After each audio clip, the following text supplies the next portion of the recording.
nitrogênio ocupa 78% da atmosfera da Terra, sabe onde mais esse elemento está presente? Nas enzimas, nas proteínas e na molécula que define a nossa vida, no DNA. Para entender como tudo isso acontece, nós precisamos conhecer o ciclo do nitrogênio.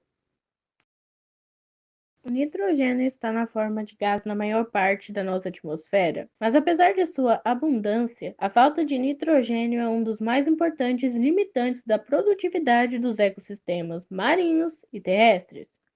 Para entender por que isso acontece, temos que conhecer as etapas do ciclo do nitrogênio, que começa pela fixação, depois a modificação, seguidos pela nitrificação e depois a desnitrificação. Quando falamos no processo de fixação, estamos falando da transformação do gás nitrogênio em amônia. E sabe por que é feita essa transformação? Pelas bactérias. Isso tudo com a ajuda de uma enzima que é chamada de nitrogenase.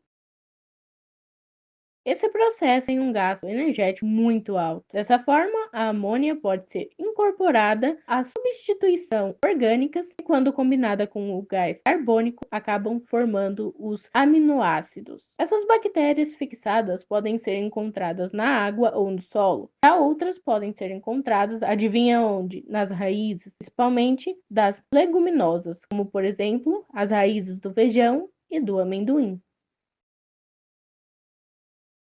Ao examinar essas raízes, encontramos pequenos nódulos com milhões de bactérias fixadoras. Essa parte do nitrogênio fixada é fornecida para o feijão, por exemplo, a parte que sobra é liberada no solo na forma de amônia. A outra etapa do ciclo do nitrogênio é a mumificação. Como já vimos, uma parte do solo é criada a partir da fixação do nitrogênio da atmosfera com a ajuda das bactérias. Mas existem outras formas. Ele pode ser formado também a partir da decomposição das proteínas, dos ácidos nucleicos e dos resíduos nitrogenados que estão presentes nos cadáveres e nas excretas. Resumindo, a amônia pode ser produzida pelas bactérias, pelos fungos e também pela decomposição. E falando em decomposição, é o processo pelo qual as bactérias e os fungos obtêm a sua energia, ou seja, consequência da respiração celular desses organismos. A próxima etapa é a nitrificação, que nada mais é que a transformação da amônia em nitrato. Ela pode ocorrer de duas partes. A primeira é a nitrosação. Nessa fase, a maior parte da amônia não é absorvida pelas plantas, mas é exudada em nitrito pelas bactérias nitrosas. Elas utilizam a energia liberada nessa oxidação para produzir os compostos orgânicos, ou seja, são quimiosintéticas. Sabe, né? Aquele processo que ocorre sem a presença da luz solar para produzir os compostos orgânicos a partir da oxidação de substâncias inorgânicas, certo? Já a outra parte da nitrificação é a nitratação. Os nitritos, que são formados pelas bactérias nitrosas, são liberados no solo e oxidadas por outras bactérias quimiosintéticas, que são chamadas de bactérias nítricas.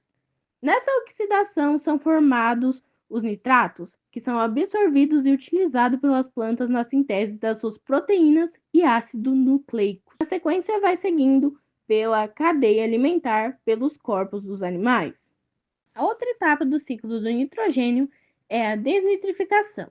E lá vem mais bactérias nessa fase. As bactérias da desnitrificação, na ausência do oxigênio atmosférico, usam o nitrato para oxidar os compostos orgânicos e produzir a sua energia. E isso é chamado de respiração anaeróbica. E sabe o que acontece também nesse processo? A volta do gás de nitrogênio para a atmosfera, completando o ciclo do nitrogênio.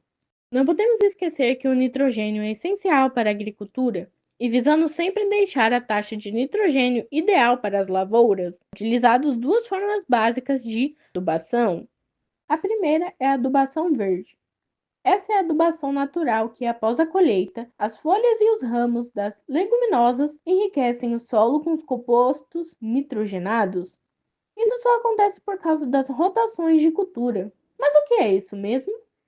É uma praia agrícola, onde se alterna um plantio do milho, do arroz, do trigo com as plantas leguminosas que estão associadas com bactérias fixadoras que ajudam a repor os sais de nitrogênio que os outros vegetais retiraram do solo. A outra forma de adubação é a adubação química.